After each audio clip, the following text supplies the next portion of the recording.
check that out, man. That's the volcano eruption, the cloud. In January 2022, the planet had a near miss. Satellite imagery picked up signs of a vast underwater eruption. This footage was taken moments after.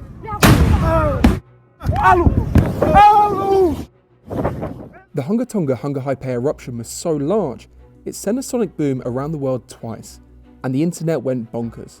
It was the largest eruption of the 21st century, from a volcano over 20 kilometers wide, sending water and ash 58 kilometers into the atmosphere. But it might not stay the largest, because around the world there are at least 12 even bigger volcanoes with the potential to blow. Supervolcanoes. So I decided to go digging. It's a dead certain that we'll have something very large in the next few centuries, for sure. A supervolcanic eruption will lead to planetary-wide devastation, but luckily for us, the brains at NASA may have come up with a solution. I was on the Committee on Planetary Defense looking at defending the Earth from asteroids and comet impacts. It became evident to me that the asteroid impact problem, although a serious problem, an even greater problem is the supervolcano problem. It's not good news. But before talking to Brian, I first wanted to find out exactly what this supervolcano problem actually is. How bad would one of these eruptions be? And more importantly, what are the chances of one happening in the first place? So I headed off to meet scientist Dr. Lara Mani at a place where all they do is study things that can kill us. The Centre for the Study of Existential Risk. We mainly focus on large magnitude eruptions, or you might have popularly heard of them as super eruptions or supervolcanic eruptions or supervolcanoes. These kind of supervolcanic eruptions are VI8 and VI9s. Okay, so this confused me slightly. So let me try and explain. Volcanoes are measured on something called the Volcanic Explosivity Index. The scale goes from 1 to 9 and it's logarithmic. With each jump it increases tenfold. So 2 is 10 times bigger than 1, and 3 is 10 times bigger than 2, and so on. And by bigger, what they mean is how much material has been blown up and released from the magma chamber. The Hunga Tonga Hunga Haipe volcano was at a level 5, but there are at least 12 supervolcanoes around the world capable of eruptions 1,000 times larger than that. The reason that we're interested in these larger type volcanic eruptions are because they can have severe global consequences. So eruptions of this size could potentially loft enough ash and gas up into our upper atmosphere that can cause global climatic cooling. And this is something that we've seen throughout history with the 1815 Tambora eruption in Indonesia that led to the year without a summer in 1816. And what we saw was the Thames in London froze over in summer, and we lost major swathes of crops in the Northern Hemisphere, and that this led to a food shortage and price spikes. Volcanic eruptions, if this large, would affect nearly everybody. How real is the possibility that one of these large-scale eruptions could occur? New studies are starting to suggest that it could be as much as 1 in 6 per century. That's a recurrence interval about every 600 years. It's actually really frequent. Compared to other threats we see, like asteroids and comets, how likely are these large-scale eruptions? The threat posed by these types of impacts are 1,000 times less likely than those posed by large magnitude eruptions. But yet we're doing very little in terms of preparing or thinking about mitigation of that risk. How underprepared do you think we are? So in January 2022, we had a very large, the highest intensity eruption ever recorded on modern instruments. But I would describe this as our near miss. Had this gone slightly differently, had the eruption lasted longer, we could be having a very different conversation right now. With these large-scale eruptions, is it a case of when rather than if? It's a dead certain that we'll have something very large in the next few centuries, for sure. I have to admit, I came away from that conversation terrified, but even more eager to hear from former NASA engineer Brian Wilcox about a potential plan to prevent a supervolcanic eruption.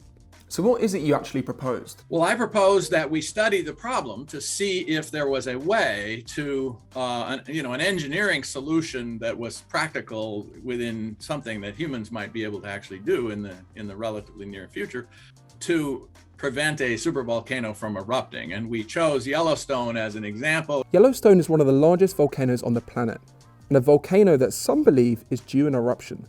So trying to stop it erupt might not be the worst idea in the world. Brian's plan was to cool down the volcano, reducing the pressure in the magma chamber and therefore also the chances of an eruption. So I guess the logical next question is, how on earth do you go about cooling down a supervolcano? Well, basically the concept is to drill 200 pairs of holes around the perimeter of the magma chamber. And so you'd be far enough outside that the rock would not be fractured and you wouldn't risk, having, triggering an eruption by possibly opening a pathway to the magma chamber. So you would drill down and then circulate cold water into half of the tubes, would carry cold water down, and then the other half would carry the hot water up. As soon as you got to the point where you were pulling heat out at the same rate that it was coming in, you would effectively have reduced the likelihood of an eruption, by a tremendous amount.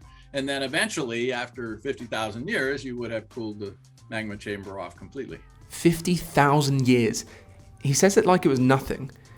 However, despite taking 50,000 years to fully cool down, Brian explained how, with every degree that is released, the probability of an eruption reduces, so results would be seen instantly.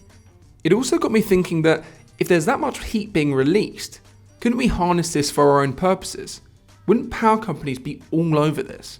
So if there is that financial incentive for geothermal energy companies to actually do this, I guess why hasn't it been done? So the problem is that the cheapest thing to do is drill right on top of the magma chamber and get to the hot rock with as short a drilling path as possible. That would affect, Old Faithful and all the other geysers and natural features there. So that, that is abhorrent just from a kind of an environmental point of view. But also it does risk setting off the volcano. There's absolutely some risk that you could trigger an eruption. If you cooled it too fast, you might force the gas out of solution and cause an eruption. The exact thing you were trying to prevent would have in fact been caused by your action. So we don't want to do that. No, Brian, we definitely don't. So not only is an eruption coming, most likely, we're also grossly underprepared. Brilliant. And if we want to stop it completely, it will take 50,000 years. Just as I thought my investigation was over, I heard back from a scientist who may have the answer to protect us against volcanic eruptions. Remember how earlier Brian said that if you drill directly into a volcano, you risk triggering an eruption? Well, it turns out there's a power company in Iceland that's done exactly that. So this is what happens when you drill into a live magma chamber by accident.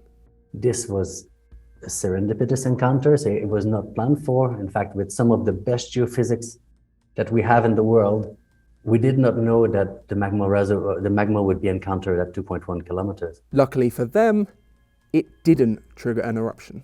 What they did then is they decided not to go further, but then they decided to produce energy. So for them, they managed to produce about 50 megawatt of energy, which is about 10 times the average well in Iceland, which is a lot of energy. More excitingly, scientists believe that this window into a live magma chamber can help us forecast and even predict eruptions, allowing us to better prepare and protect ourselves. Right, instantaneously, the minute all of us have heard about that, we thought, that's our way in, right? Because if anyone had said, we would like to get funds to drill in a magma reservoir, anyone would say, no, there's probably too much danger. It is truly transformative.